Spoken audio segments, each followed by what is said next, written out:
Greetings, kind and gentle souls. I hope that you are enjoying your Saturday.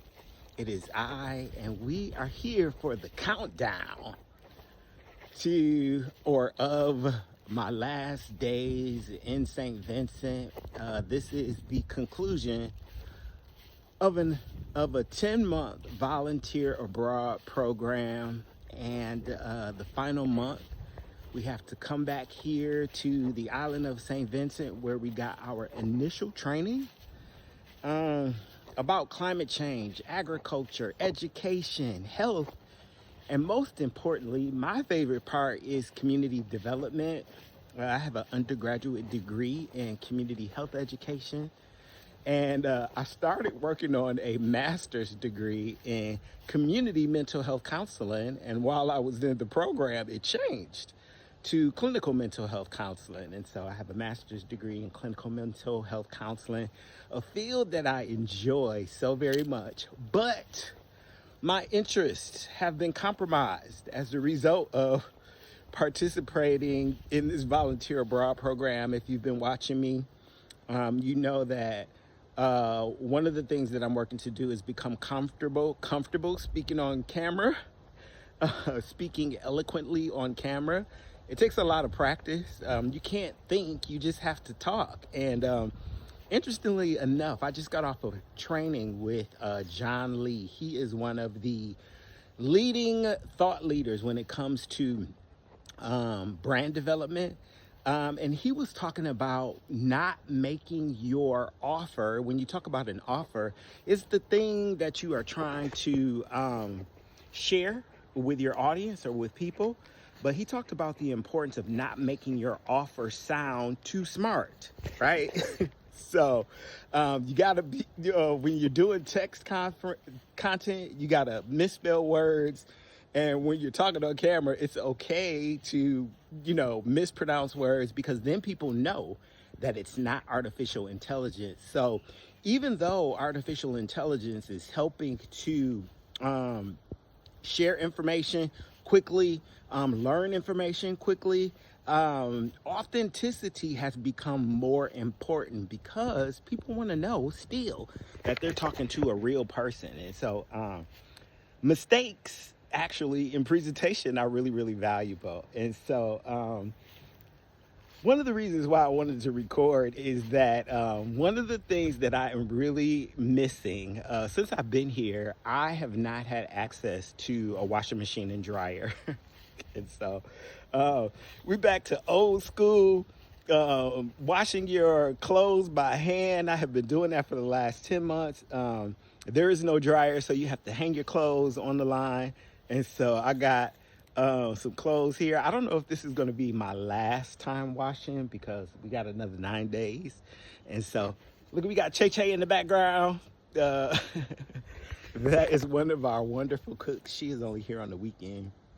And so I'm going to miss her. We've been having 3 meals a day, 3 organic meals a day, where the things that we eat come from our garden. We got one of the gardens over here. This is a smaller garden over here. And so, yeah, I'm going to miss it. I am thinking about going into the long-term program. There's a long-term commitment available after this. And so we get more information about that tomorrow. It is called the Choice Camp. And so I was talking about how my interests have been compromised when it comes to clinical work, because I really love counseling. I really love the whole idea of behavior change. And it's so interesting because I started a doctoral program in counseling, education, and supervision. I completed 2 years of that program, and I couldn't complete it because financial reasons, right? And that is one of the areas that I'm working to get better in 2026, managing money. And so, but I really feel like this 6 months that I spent in Africa, along with the 4 months that I've spent here, is the conclusion of my doctoral degree. I don't know, where you guys are, but in America, going to Africa is like, Muslims going to Mecca, right? And so, or at least that's how I've always been instructed or trained, right? The goal is to get back to the motherland, but I've learned so very much. And yeah, and so if you're new to the platform, my name is James Edwards. I am the clinical director of the Quality of Life and Recovery Center, where we provide a values-driven, experience-oriented approach to constructive life change. And at the Quality of Life and Recovery Center for 2026, the theme is recursive self-improvement. That's recursive self-improvement. It is actually a term used to describe how artificial intelligence learns and keeps itself from becoming extinct. You hear all this talk about AI going rogue, where it does not use human influence in order to learn.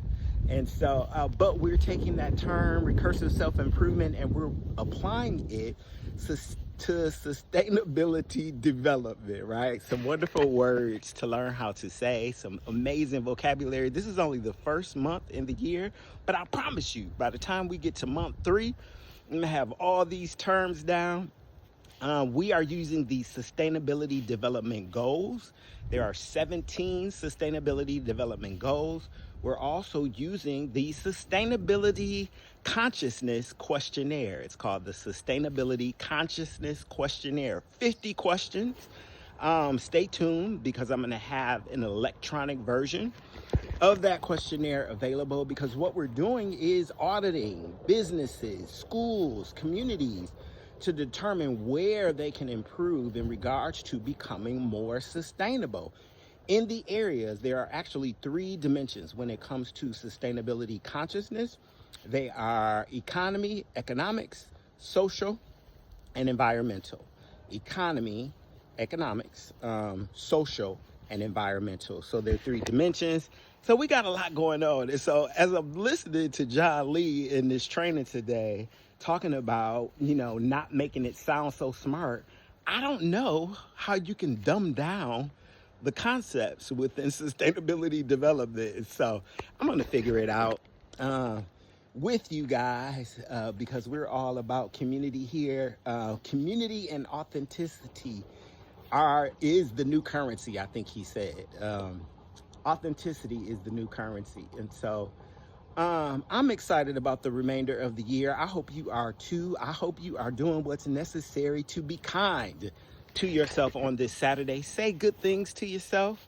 Nurture you, encourage you, because if you nurture you, encourage you, if you nurture you and encourage you, if you come across somebody that's in need of a little bit of love, a little bit of patience, a little bit of kindness, you have a reserve to work from. And that's what we're working on here. I'm hearing that they're preparing for an Arctic blast on the East Coast in America, and in Atlanta, of all places. And I'm hearing that it's cold in Florida too, but look at this. This is life in the Caribbean, life on the islands. It's the countdown, my last 9 days before I'm back, or 8 days. Numbers aren't my strength either. They told me to stop saying that. Bruce Lee said, stop saying that, because the body doesn't know the difference. And words carry power. That's why it's called spelling, right? Words cast spells, he said. That's why it's called spelling. And so affirm yourself today. Say kind things to yourself. And I'm going to quit running my mouth, and I'm going to talk to y'all on tomorrow. Dang, this was a long video. Almost 9 minutes. I can really run my mouth. Peace and blessings.